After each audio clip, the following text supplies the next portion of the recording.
नमस्कार साथियों, मैं राजवर्धन चौहान एक बार फिर से आप सभी का स्वागत करता हूं आपके अपने YouTube channel study webs classes पर।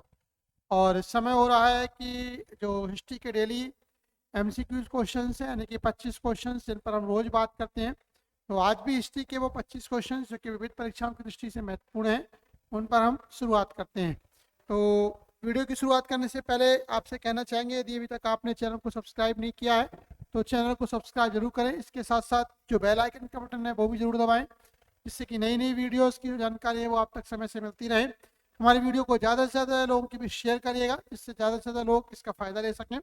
शुरुआत करते हैं आज के इस सेशन की। और पहला क्वेश्चन आपकी स्क्रीन पर ये रहा। पहला क्वेश्चन क्या कहता है, लिखा हुआ है कि इल्बर्ट बिल के बारे में पूछा गया है कि इल्बर्ट बिल विवाद किससे संबंधित था। तो इल्बर्ट बिल के बारे में पहले आपको बता दूं कि इल्बर्ट बिल था क्या। इल्बर्ट बिल जो था वो लॉर्ड रिपन के कार्यकाल में आया था, और एक सदस्य थे इल्बर्ट बिल, उनके नाम पर इल्बर्ट नाम था उनका, तो उन्हीं के नाम पर इसको इल्बर्ट बिल बोला गया। और ये बेसिकली अगर हम बात करते हैं इल्बर्ट बिल के बारे में, तो ये जो यूरोपियन अदालतें हैं, उन यूरोपियन अदालतों में भारतीय व्यक्तियों के जज नियुक्त करने से संबंधित था। यानी कि भारतीयों को भी यूरोपियन के मुकदमे सुने जाने की ये जो है परमिशन प्रदान करता था इल्बर्ट बिल। लेकिन अंग्रेजों ने इस बिल का विरोध किया, जो कि उनकी नस्लीय भेदभाव की जो प्रवृत्ति है उसको दर्शाता है। लेकिन बाद में एक कहा था कि कमीशन के द्वारा उसमें एक सुझाव ये दिया गया कि यदि अंग्रेज चाहे तो अपने जो मुकदमे हैं उनके ऊपर जो उच्च सुनवाई है वो उसे यूरोपियन कोर्ट में या सेशन कोर्ट में ले जाकर करवा सकते हैं।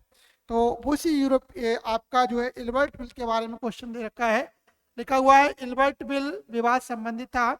भारतीयों द्वारा हथियार ले जाने के लिए कुछ प्रतिबंधों को लागू करना, तो ये वाला ऑप्शन नहीं है, गलत है। दूसरा है भारतीय भाषाओं में प्रकाशित समाचार पत्रों और पत्रिकाओं के लिए, इसके लिए यदि आपको याद हो तो वर्नाकुलर प्रेस एक्ट आया था, वर्नाक्यूलर प्रेस एक्ट आया था। और आप जरा कमेंट बॉक्स में उत्तर देके बताएं कि ये वर्नाकुलर प्रेस एक्ट किसके समय में आया था। आपको ये बताना है कि वर्नाकुलर प्रेस एक्ट किसके समय में आया था। और अगला क्वेश्चन जिसमें ऑप्शन दे रखा है, लिखा हुआ है तीसरा ऑप्शन, यूरोपियन लोगों के परीक्षण के संबंध में भारतीय मजिस्ट्रेटों पर लगाए गए अयोग्यताओं को हटाना। और चौथा है आयातित सूती कपड़े पर शुल्क हटाना। तो आयातित सूती कपड़े पर भी नहीं था, इसमें सी वाला जो ऑप्शन है वो बिल्कुल सही है कि यूरोपियन लोगों के जो मुकदमे हैं उन मुकदमों को सुनने के लिए भारतीय जजों को नियुक्त किया जाएगा। यानी कि भारतीयों को भी यूरोपियन कोर्ट्स में जो है अपॉइंट करने की जो पावर प्रदान करता है वो कौन सा बिल करता है, इल्बर्ट बिल करता है। डिस्क्रिप्शन आप देख सकते हैं, जो मैं बोल रहा हूँ वही डिस्क्रिप्शन में लिखा गया है कि 1883 में वायसराय रिपन ने जिला स्तर पर आपराधिक मामलों में भारतीय न्यायाधीशों को ब्रिटिश अपराधियों पर मुकदमा चलाए जाने की अनुमति देने के लिए मौजूदा कानूनों में संशोधन के लिए इल्बर्ट बिल पेश किया। इसका नाम सर सीपी इल्बर्ट, जो वायसराय की परिषद के कानूनी सदस्यों में से एक थे, उनके नाम पर रखा गया। यूरोपीय लोगों की तरह बिल का व्यापक विरोध उनके बीच जो नस्लवादी भावनाओं उनको दर्शाता है। अंग्रेजों ने यह भी तर्क दिया कि अंग्रेजी महिलाओं से जुड़े मामलों की सुनवाई के लिए भारतीय न्यायाधीशों पर भरोसा नहीं किया जा सकता। अगले क्वेश्चन की ओर बढ़ते हैं। क्वेश्चन नंबर सेकंड क्या है, लिखा हुआ है कि बंगाल में तेभागा किसान आंदोलन की मांग क्या थी। यदि आप बंगाल के तेभागा किसान आंदोलन की बात करते हैं, तो यदि आप स्वतंत्रता प्राप्ति से 10 वर्ष पूर्व के जो 3 महत्वपूर्ण आंदोलन है वो तीनों किसान आंदोलन है। और इन तीनों किसान आंदोलन की बात करते हैं तो उनमें एक तेलंगाना आंदोलन, एक है तेभागा आंदोलन और एक है वर्ली आंदोलन। इनके अपने बहुत ही इम्पोर्टेंट स्थान है।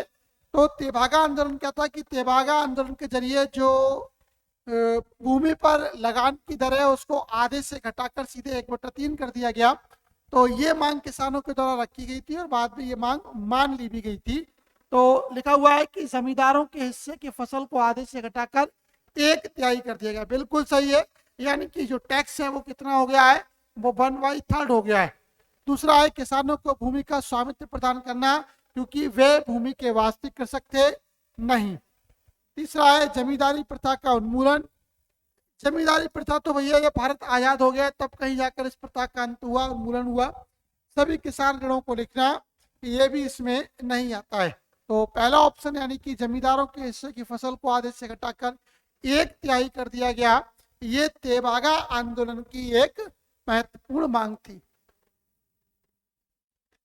लिखा हुआ 1946 में बंगाल प्रांतीय किसान सभा के द्वारा बाढ़ आयोग की सिफारिश को लागू करने के लिए बंगाल में तेभागा आंदोलन शुरू किया गया, जिसमें बटाईदारों को अपनी फसल का आधा हिस्सा भूमि मालिक को देने के लिए कहा गया था, जो कि वे उसमें भुगतान कर रहे थे। इसके जवाब में बर्गादार अधिनियम पारित किया गया, जिसमें कहा गया कि बटाईदारों को जमींदारों को अपनी फसल का केवल 1/3 भुगतान करने की आवश्यकता है। क्वेश्चन नंबर 3 क्या कहता है देखिएगा। लिखा हुआ है भारत के लोगों ने साइमन कमीशन के आगमन का विरोध किया। साइमन कमीशन का विरोध क्यों किया गया? यदि आप पढ़े कि साइमन कमीशन भारत कब आया, साइमन कमीशन के बारे में कहा था कि साइमन कमीशन जब ये भारत आया था तो अलग अलग जगह पर जैसे मुंबई में, लाहौर में अलग अलग लोगों के द्वारा इसका विरोध किया गया और ये विरोध महात्मा गांधी के कहने पर किया गया था। ठीक है, और इसी आंदोलन के दौरान यानी कि Simon commission, Simon go back के नारों के दौरान क्या है, लाला लाजपत राय की मृत्यु हुई थी। और साइमन कमीशन की जो सबसे बड़ी इसका विरोध किया गया उसका एक महत्वपूर्ण कारण ये था क्योंकि ये जो कमीशन चुना गया था उसमें कोई भी सदस्य भारतीय नहीं था। तो कोई भी भारतीय सदस्य ना होने के कारण क्या है, इस साइमन कमीशन का विरोध किया गया। सी ऑप्शन में लिखा हुआ है। पहला ऑप्शन है कि भारत कभी भी 1919 के अधिनियम की काम, ये गलत है। साइमन कमीशन ने प्रांतों में द्वैध शासन को समाप्त करने की सिफारिश की थी, गलत है। और साइमन कमीशन ने देश के विभाजन का सुझाव दिया, ये भी गलत है। सबसे जो प्रॉपर और एक्यूरेट आंसर है वो सी ऑप्शन है, यानी कि साइमन कमीशन में कोई भी भारतीय सदस्य नहीं था और इसीलिए क्या है, भारतीय राष्ट्रीय कांग्रेस के द्वारा साइमन कमीशन का विरोध किया गया। लिखा हुआ है अगला क्वेश्चन देखिएगा। लिखा हुआ है 1927 में भारत में संवैधानिक सुधारों का अध्ययन करने के लिए, अच्छा उसका डिस्क्रिप्शन है, सॉरी, 1927 में भारत में संवैधानिक सुधारों का अध्ययन करने के लिए भारत सरकार अधिनियम 1919 के कामकाज का अध्ययन करने के लिए और भविष्य के सुधारों का सुझाव देने के लिए साइमन के नेतृत्व में इस उद्देश्य को एक 7 सदस्यीय आयोग का गठन किया गया। इस आयोग को साइमन कमीशन के नाम से जाना जाता है। रेडक्लिफ समिति की नियुक्ति किसके द्वारा की गई थी और क्यों की गई थी? सर, रेडक्लिफ के नाम पर ही भारत और पाकिस्तान की जो सीमा रेखा है उसका नाम रखा गया रेडक्लिफ। तो भारत और पाकिस्तान की भी जो रेडक्लिफ लाइन है वो क्या है, वो उनकी एक सीमा रेखा को दर्शाती है। तो इन्हीं रेडक्लिफ समिति के बारे में क्वेश्चन पूछा गया है। भारत में अल्पसंख्यकों की समस्या को हल करने के लिए नहीं, क्योंकि भारत में अल्पसंख्यकों की समस्या को हल करने के लिए डॉक्टर मोहम्मद अली जिन्ना जो थे, कायदे आजम थे, उनके द्वारा आंदोलन चलाया जा रहा था और उन्होंने जो है अलग एक राष्ट्र पाकिस्तान की मांग कर रही थी। तो ये ऑप्शन इसमें गलत है। बी ऑप्शन है स्वतंत्रता विधेयक को प्रभावी करने के लिए, ये भी नहीं है रेडक्लिफ। ठीक है, भारत और पाकिस्तान के बीच सीमाओं का परिसीमन करने के लिए, ये बात बिल्कुल सही है। सर, रेडक्लिफ की अध्यक्षता में सर माउंटबेटन के द्वारा एक आयोग का गठन किया गया। इसमें 4 सदस्य भारतीय राष्ट्रीय कांग्रेस से और 4 सदस्य किससे लिए गए, जो मुस्लिम लीग है उससे चुने गए, यानी कि ये 9 सदस्यीय एक टीम थी जिसने क्या है, भारत और पाकिस्तान के बीच सीमा रेखा का बंटवारा किया था पूर्वी बंगाल में दंगों में पूछताछ करने के लिए। यह भी गलत है कि अंग्रेजों ने इसके लिए भी कोई भी जो है रेडक्लिफ समिति का गठन नहीं किया था। तो सही आंसर है सी, यानी भारत और पाकिस्तान के बीच सीमा रेखाओं का विभाजन करने के लिए क्या है, रेडक्लिफ कमीशन की जो है स्थापना की गई। वही डिस्क्रिप्शन जो मैं बोल रहा हूँ आप उसे देख सकते हैं, पढ़ सकते हैं और लिख सकते हैं। चाहे तो आप इसका स्क्रीनशॉट भी ले सकते हैं और सब्सक्रिप्शन में जाके आप लिंक वीडियो पे जाएंगे, वहाँ पर लिंक दे रखा है, वहाँ से वीडियो को डाउनलोड भी कर सकते हैं। क्वेश्चन नंबर 5, लॉर्ड कर्जन के द्वारा 1905 में किया गया बंगाल विभाजन कब तक चला? यदि आपको पढ़ा हो कि बंगाल विभाजन 1905 में लॉर्ड कर्जन के द्वारा किया गया और जब दिल्ली में दिल्ली दरबार का आयोजन होता है तो इसी दिल्ली दरबार यानी कि 1911 के दिल्ली दरबार में क्या है, बंगाल विभाजन को कैंसिल किया गया था। तो यहाँ पर वही पूछा कि कब तक वैलिड रहा। लिखा हुआ है प्रथम विश्व युद्ध तक नहीं, प्रथम विश्व तक ये वैलिड नहीं रहा। ठीक है, समाप्त हो गया था। किंग जॉर्ज वी ने 1911 में दिल्ली के रॉयल दरबार में कर्जन के अधिनियम को निरस्त कर दिया था। ये बात बिल्कुल सही है। जब महारानी विक्टोरिया और किंग जॉर्ज भारत आए थे तो उनके सम्मान में एक जो है दिल्ली दरबार का आयोजन किया जाता था, जब कभी भी ब्रिटेन का राजा बदलता था तो जो उनके औपनिवेशिक राज्य हुआ करते हैं वहां पर क्या है, दिल्ली दरबार का आयोजन हुआ करता था। और उसी दिल्ली दरबार में क्या है कि बंगाल के विभाजन को रद्द कर दिया गया था।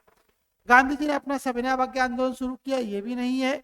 और भारत का विभाजन 1947 में जब पूर्वी बंगाल पूर्वी पाकिस्तान बन गया, ये भी इसका सही आंसर नहीं। यानी कि सही आंसर क्या है इसका, बी, कि ये कब 1911 में दिल्ली के राज दरबार में कर्जन के अजीम को नष्ट कर दिया गया था।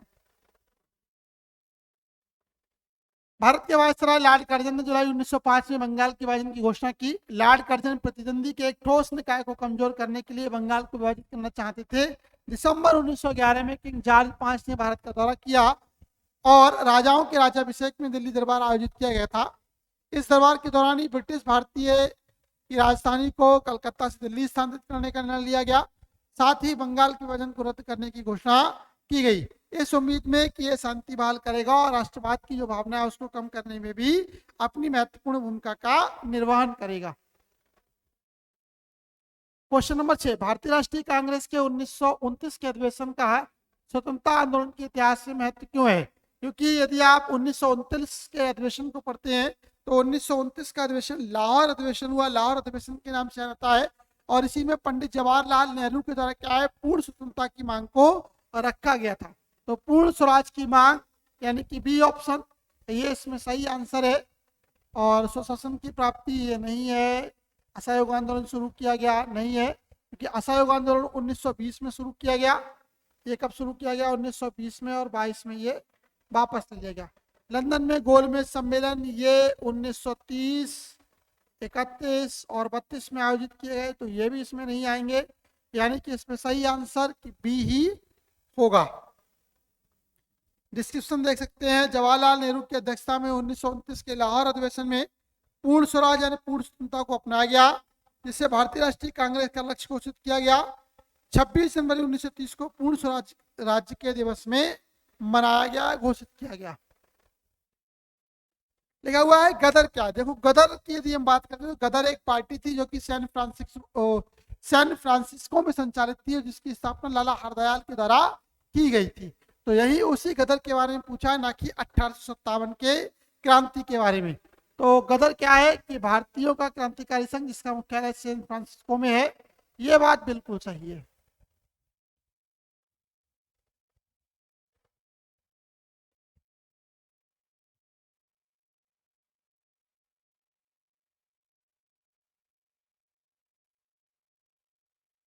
सिंगापुर में संचालित, ये भी गलत है। मुख्यालय बर्लिन में, ये भी गलत है।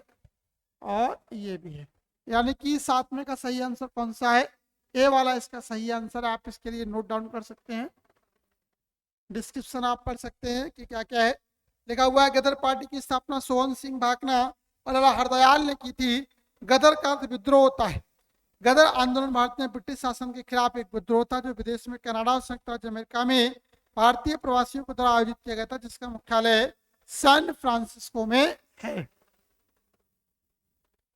लिखा हुआ है महारानी विक्टोरिया की उद्घोषणा 1858 का उद्देश्य क्या है? यदि आप महारानी विक्टोरिया के उसके देखते हैं तो इसमें दो चीजें थी। एक था ये कि महारानी विक्टोरिया ने 1858 के जो घोषणा पत्र है उसमें कहा कि किसी भी भारतीय राज्य को अंग्रेजी राज्य में नहीं मिलाया जाएगा, यानी कि भारतीय राज्यों को मिलाए जाने के इरादे का खंडन करना और भारतीय प्रशासन को ब्रिटिश ताज के अधीन रखना। यानी कि आप जो भारत का प्रशासन है वो सीधे सीधे कहाँ चला जाएगा? ब्रिटिश ताज के पास चला जाएगा। ईस्ट इंडिया कंपनी का उसमें कोई भी योगदान नहीं रहेगा। तो दो ही ऑप्शन इसमें इंपॉर्टेंट है, पहला और दूसरा। और पहला और दूसरा आपको मिलते हैं पहले वाले विकल्प में।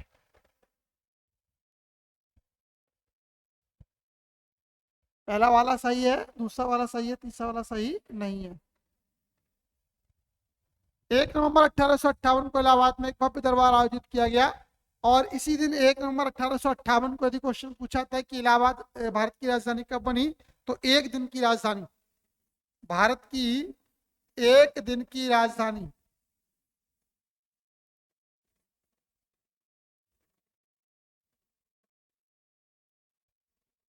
कौन सी है? इलाहाबाद। कब है? 1858 में। एक्यूरेट डेट भी है, 1 नवंबर 1858 को क्या है? और जो इलाहाबाद है वो भारत की राजधानी बनी। और इसी के साथ जो ब्रिटिश की महारानी है, ब्रिटेन की जो महारानी है, उनको यहाँ का शासक घोषित कर दिया गया। रॉलेट एक्ट के बारे में लिखा हुआ है, रॉलेट एक्ट देशद्रोह समिति की सिफारिशों पर आधारित था। रॉलेट सत्याग्रह में गांधी जी ने होम रूल का उपयोग करने का प्रयास किया और साइमन कमीशन के आगमन के खिलाफ प्रदर्शन रॉलेट सत्याग्रह के साथ हुआ था। तो इसमें जो सही आंसर है पहला और दूसरा है, तीसरा नहीं है। विकल्प आप देखेंगे तो बी मिलता है इसमें, 9th का बी। ठीक है, पहला और दूसरा। पहला और दूसरा क्या है कि रॉलेट एक्ट देशद्रोही समिति की सिफारिशों पर आधारित था, बिल्कुल सही है। रॉलेट सत्याग्रह में गांधी जी ने होम रूल आंदोलन का जो है प्रयोग करने का जो है प्रयास किया गया था। लेकिन तीसरा कि साइमन कमीशन के आधार पर रॉलेट सत्याग्रह के साथ हुआ, ये गलत है। लिखा हुआ है निम्नलिखित में कौन भारत में उपनिवेशवाद के आर्थिक आलोचक के आलोचक थे। ठीक है, दादाभाई नौरोजी, जी सुब्रमण्यम अय्यर, आर सी दत्त। ये तीनों ही भारत में जो ब्रिटिश उपनिवेशवाद है, जो भारतीय के पैसा है वो ब्रिटिश जा रहा है, उसकी आलोचना करने वाले ये तीनों जो थे वो अपने आप के एक महान हस्ती थे। पहले हैं Dadabhai Naoroji, the poverty and British rule in India. जी सुब्रमण्यम अय्यर और आर सी दत्त, ये तीनों के तीनों किससे संबंधित हैं? आर्थिक आलोचनाओं से संबंधित है, यानी कि डी ऑप्शन इसमें बिल्कुल सही है।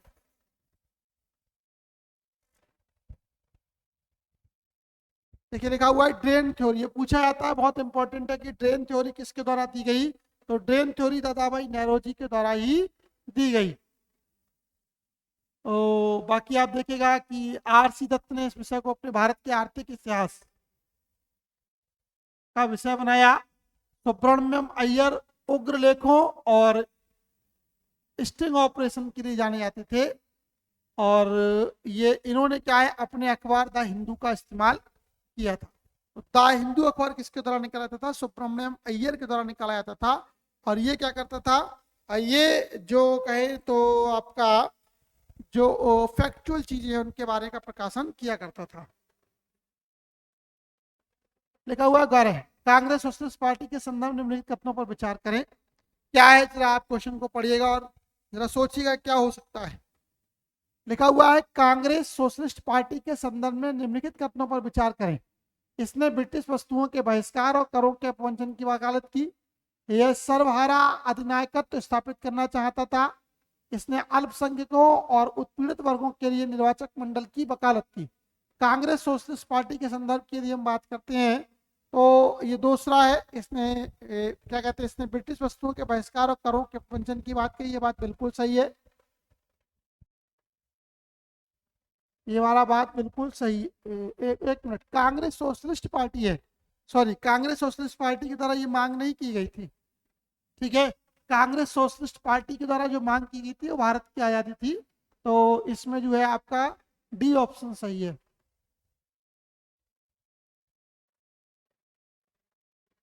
ये कांग्रेस कभी नहीं चाहती थी कि भारत में अल्पसंख्यकों और उनका जो अलग अलग बंटवारा हो, और बी वाला भी इसमें ऑप्शन गलत है। क्वेश्चन नंबर 12, निम्नलिखित में से किसने अप्रैल 1930 में नमक कानून को तोड़ने के लिए तंजौर तट पर मार्च आयोजित किया था? तो मैंने आपको पहले बताया था कि ये किसके द्वारा किया गया था? सी राजगोपालाचार्य के द्वारा। यदि आपको याद हो तो कुछ इस तरीके से मैंने बताया था। यहाँ पर कौन थे? राजगोपालाचार्य।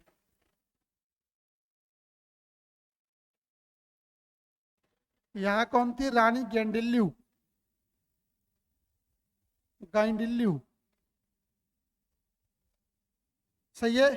इनके द्वारा क्या है इस आंदोलन का नेतृत्व किया गया? तो राजगोपालाचार्य, रानी गांडिल्यू और महात्मा गांधी।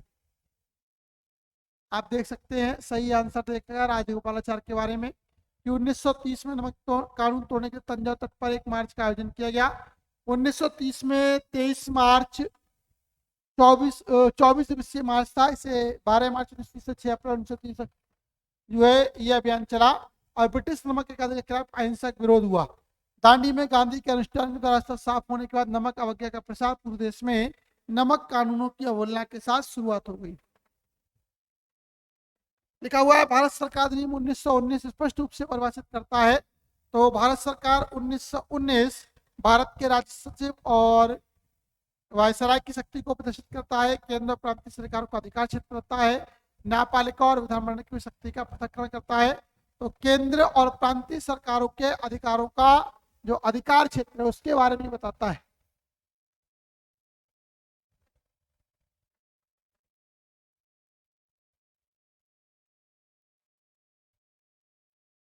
केंद्र और प्रांतीय सरकारों के बीच अधिकार क्षेत्र को बताने की बात कौन करता है? भारत सरकार अधिनियम 1919 ही करता है। लिखा हुआ है भारत में मोंटेन्यू चेम्सफोर्ड सुधार यानी भारत सरकार अधिनियम 1919 के द्वारा प्रांतीय द्वैध शासन प्रणाली की स्थापना की गई। यह एक ऐसी प्रणाली थी जिसमें प्रांतीय विषयों को दो भागों में विभाजित किया गया था। ठीक है, आरक्षित और स्थानांतरित। राज्यपाल प्रशासन द्वारा उनके नामित आरक्षित विषय इसका उपयोग पार्षदों के माध्यम से किया जाता था और फिर हस्तांतरित विषयों को निर्वाचित सदस्यों के द्वारा प्रशासित किया जाता था।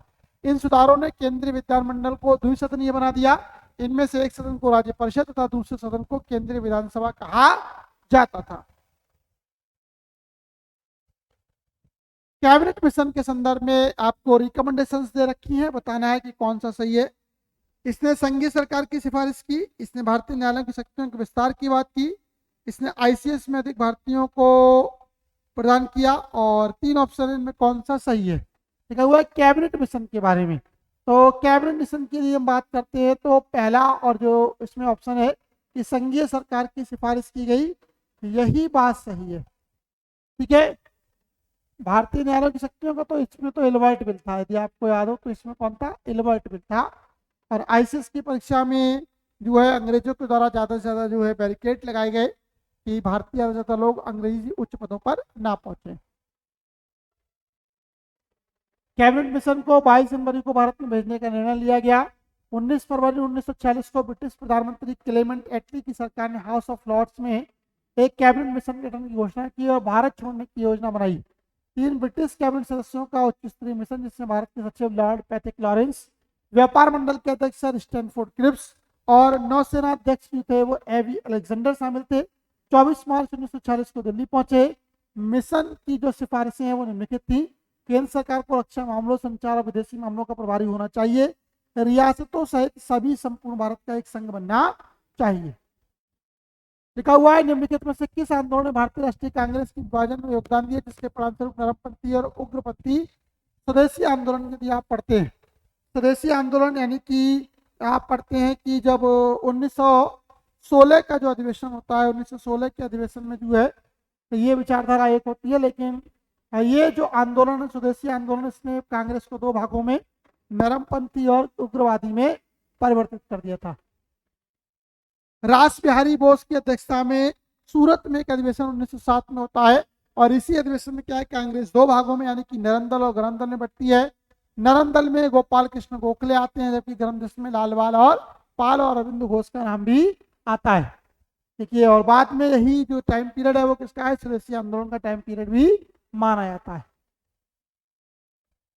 सत्य शोधक समाज, ये बहुत इंपॉर्टेंट क्वेश्चन है, कई बार हम इसके बारे में बात कर चुके हैं। महाराष्ट्र में स्थापित किया गया था, किसके द्वारा? ज्योतिबा फुले के द्वारा। ज्योतिबा फुले के द्वारा किस समाज की स्थापना की गई? ज्योतिबा फुले के द्वारा सत्य शोधक समाज की स्थापना की गई थी। लिखा हुआ 1873 में ज्योतिबा राव फुले ने महाराष्ट्र में सत्य शोधक समाज की स्थापना की। समूह का मुख्य उद्देश्य शूद्र और अछूत जातियों की सामाजिक स्थिति में सुधार करना था। अपने लेखन और गतिविधियों के माध्यम से महात्मा फुले ने हमेशा जाति पदानुक्रम की निंदा की और उन्होंने वेदों पर अपने हमले के साथ इसकी शुरुआत की थी। निम्नलिखित पर विचार कीजिए। कलकत्ता इकाई समिति, टर्मिनल ऑफ न्यू डिस्पेंसन, भारतीय सुधार संघ, केशव चंद्र सेन उपरोक्त में से किसकी स्थापना से संबंधित है? तो यदि हम केशव चंद्र सेन की बात करते हैं तो केशव चंद्र सेन जो है कहता है कि जो आर्य समाज है, यानी कि जब राजा राम मोहन राय जो है, सॉरी, जो ब्रह्म समाज है, यानी कि जो राजा राम मोहन राय की मृत्यु के पश्चात जो है केशव चंद्र जो है इसकी बागडोर को संभालते हैं और बहुत ही इसको ऊंचाइयों पर ले जाने का काम करते हैं। तो इससे पूछा गया है कि कौन कौन सी जो समितियां हैं वो केशव चंद्र सेन से संबंधित है। तो उनके द्वारा टर्मिनल ऑफ डिस्पेंसन ये स्थापित किया गया और भारतीय सुधार संघ यानी कि 2 और 3, यानी कि बी ऑप्शन इसमें बिल्कुल सही है, बाकी के ऑप्शन इसमें गलत दे रखे हैं। 1823 में द्वारका नाथ टैगोर और विलियम एडम के साथ राम मोहन राय के द्वारा कलकत्ता यूनिटेरियन कमेटी की स्थापना की गई। केशव चंद्र सेन ने अपने मंदिर की आधारशिला रखी, जिसे टर्मिनिकल ऑफ न्यू डिस्पेंसेशन कहा जाता है।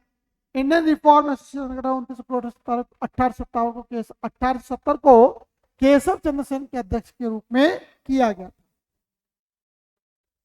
लिखा हुआ है 1900 सूरत में भारतीय राष्ट्रीय कांग्रेस के विभाजन का मुख्य कारण क्या था?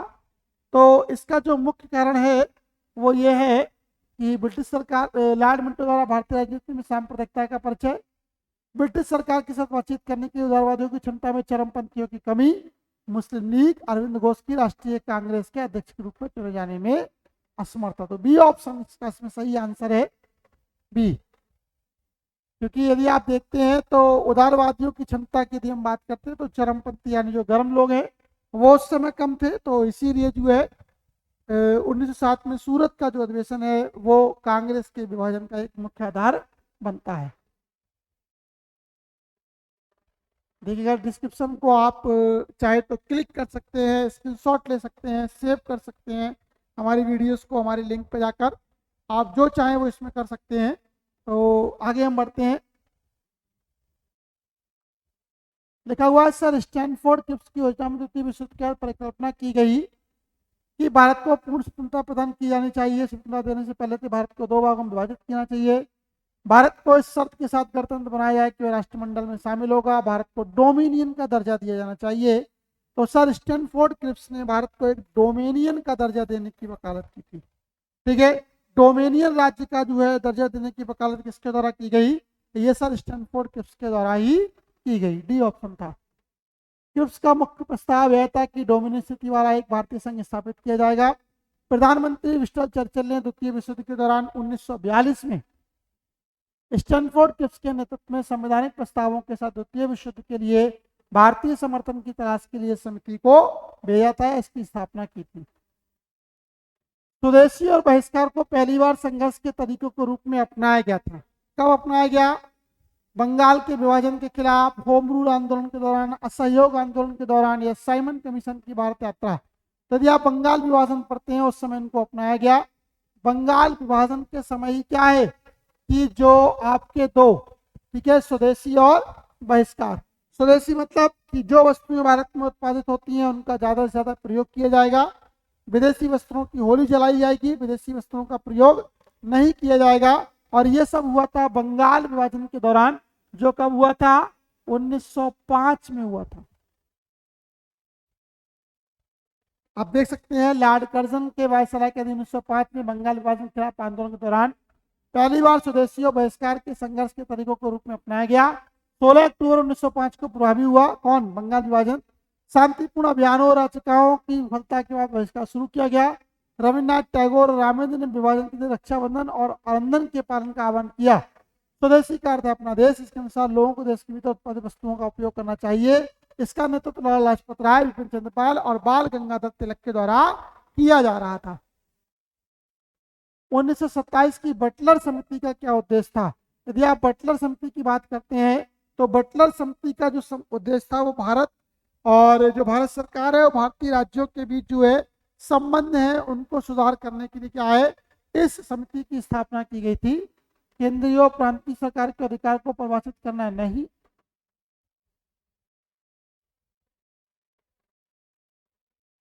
भारत के राज्य की शक्तियों को परिभाषित करना नहीं, राष्ट्रीय प्रेस सेंसरशिप पर लागू करना ये भी नहीं, भारत सरकार और भारतीयों के बीच संबंध को बढ़ाने के लिए कौन सी समिति बनाई गई? बटलर समिति बनाई गई, यानी कि सही आंसर इसका क्या है? डी। 22 क्वेश्चन दे रखा है कि युग्म दे रखे हैं और आपको मिलान करने हैं। लिखा हुआ राधाकांत देव ब्रिटिश इंडियन एसोसिएशन के पहले अध्यक्ष, गाजरू लक्ष्मी नारायण चेट्टी महाराष्ट्र मद्रास महाजन सभा के संस्थापक और सुरेंद्र नाथ बनर्जी इंडियन एसोसिएशन के संस्थापक। तो जो राधाकांत देव हैं वो ब्रिटिश एसोसिएशन के अध्यक्ष चुने गए हैं और सुरेंद्र नाथ बनर्जी ब्रिटिश इंडियन एसोसिएशन के संस्थापक के रूप में भी जाने जाते हैं। तो इसमें पहला और तीसरा वाला ऑप्शन सही है, यानी कि बी ऑप्शन इसमें बिल्कुल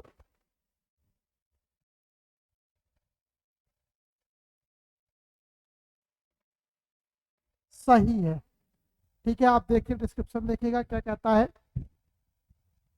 ब्रिटिश इंडियन एसोसिएशन की स्थापना लैंड होल्डर्स सोसाइटी और ब्रिटिश इंडिया सोसाइटी के विलय के बाद हुई थी। राजा राधाकांत देव ब्रिटिश इंडियन एसोसिएशन की पहली समिति के अध्यक्ष थे, जबकि देवेंद्र नाथ टैगोर इसके सचिव थे।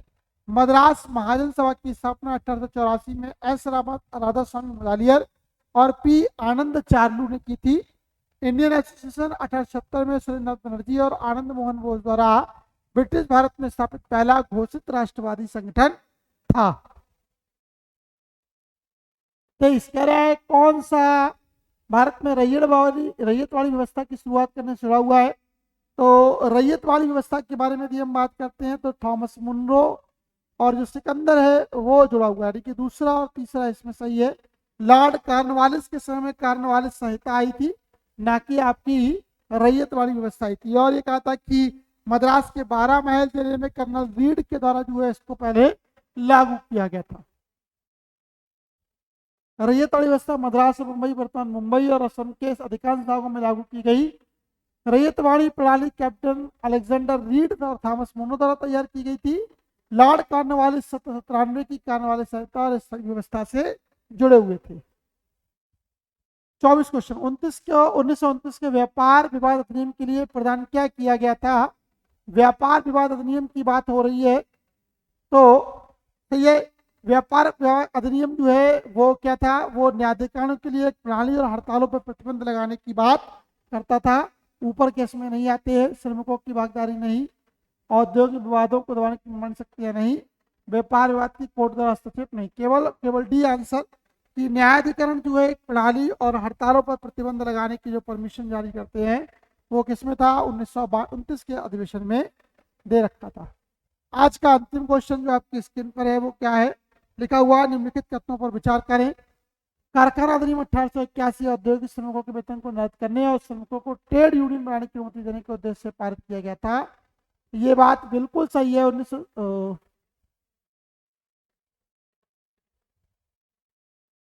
ठीक है, लॉर्ड रिपन के शासनकाल में पहला कारखाना अधिनियम आया था। इसके लॉर्ड रिपन के शासनकाल में पहला कारखाना अधिनियम आया था। दूसरा है N M Lokhande British Bharat में श्रमिक आंदोलन को संगठित करने में अग्रणी थे। ठीक है, तो ये भी सही है कि उन्होंने क्या इसको आगे थे।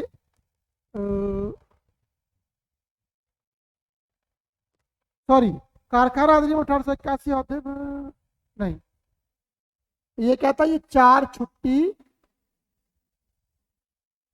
7 वर्ष के आयु के बालकों को बैन और 9 वर्ष के बालकों के लिए क्या है 12 घंटे फिक्स करता था। ट्रेड यूनियन की बात नहीं करता है, तो इसमें दूसरा भी नहीं है, सॉरी बी।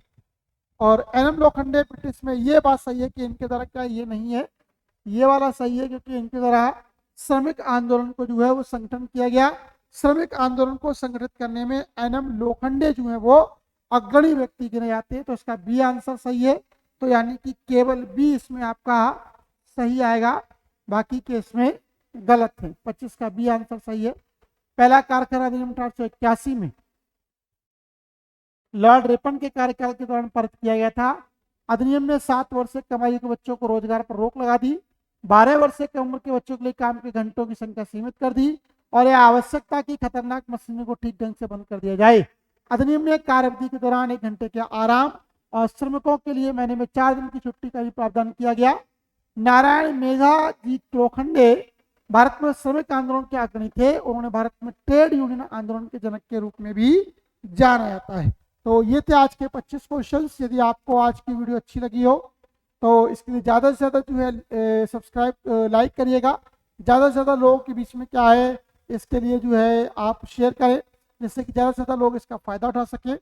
आज के लिए फिलहाल इतना ही। मिलते हैं अगली वीडियो में कुछ नए फैक्ट नए क्वेश्चंस के साथ। तब तक के लिए धन्यवाद। जय हिंद, जय भारत।